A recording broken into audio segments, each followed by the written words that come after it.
যে আহ, আজকের টপিক হচ্ছে আপনারা কিভাবে পড়ায় মোটিভেশন ধরে রাখবেন আর কি। তো অ্যাকচুয়ালি জাস্ট ছোট করে বলি, পড়ায় মোটিভেশন ধরে রাখা আসলে অনেক টাফ। কারণ হচ্ছে লম্বা একটা পিরিয়ড ধরে হচ্ছে আপনাকে পড়াশোনা চালিয়ে যেতে হয়। তার মধ্যে সবচেয়ে বড় ব্যাপার হচ্ছে অনেক ফেলিউর আসে। যখন অনেকগুলো ফেলিউর আসে তখন দেখা যায় যে আমরা অনেক নার্ভাস হয়ে যাই, মোটিভেশন পাই না। তো পড়াশোনায় মোটিভেশন রাখার জন্য আপনি প্রথমে মানে পড়াটাকে বুঝতে হবে। আপনি কি পড়বেন, কোথা থেকে পড়বেন, কেন পড়বেন, কিভাবে পড়বেন, এই কোশ্চেনগুলোর অ্যান্সার পাওয়া খুবই জরুরি। কেমন? যেমন আপনার জন্য একটা ভালো বই খুঁজে বের করতে হবে। ধরুন আপনি ইংলিশ পারেন না বা ম্যাথ পারেন না, এখন আপনি এমন একটা ম্যাথ বই নিয়ে বসছেন যেটা আসলে খুবই টাফ, আপনি কোনোভাবেই ম্যানেজ করতে পারতেছেন না, বা বইটা গুছানো না, ইংলিশে একটা বই নিয়ে বসছেন যেটা খুবই টাফ করে লেখা, আপনি বুঝতেছেন না। একটা জিনিস না বুঝলে আপনি কিভাবে সেটা পড়ার প্রতি আগ্রহ সৃষ্টি হবে আপনার? এরপর হচ্ছে কতখানি পড়বো। একটা বইয়ে কিন্তু সব পড়তে হয় না, একটা জিকে বইতে লাখ লাখ ডেটা থাকে, ঠিক আছে? আমরা কিন্তু অত ডেটা পড়ি না।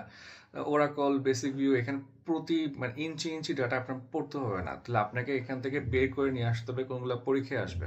কেমন? এরপর হচ্ছে আপনি কিভাবে পড়বেন। আপনি কি শুধু মুখস্থ করবেন বসে বসে তোতা পাখির মতো, নাকি বুঝে পড়বেন, না কোনগুলো মুখস্থ করার পর কোনগুলো বুঝে পড়ার, এগুলো হচ্ছে ডিস্টিংগুইশ করতে হয়।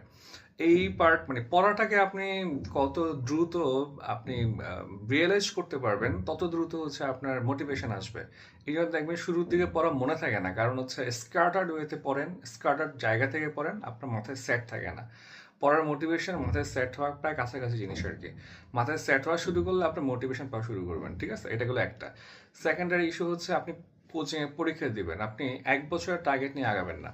যে ভাই আগামী 1 বছর পর পরীক্ষা, এটা খুবই বাজে একটা কাজ। আপনি 1 বছরটাকে মাসে কনভার্ট করবেন, যে আমার এই মাসে এতখানি পড়া পড়তে হবে।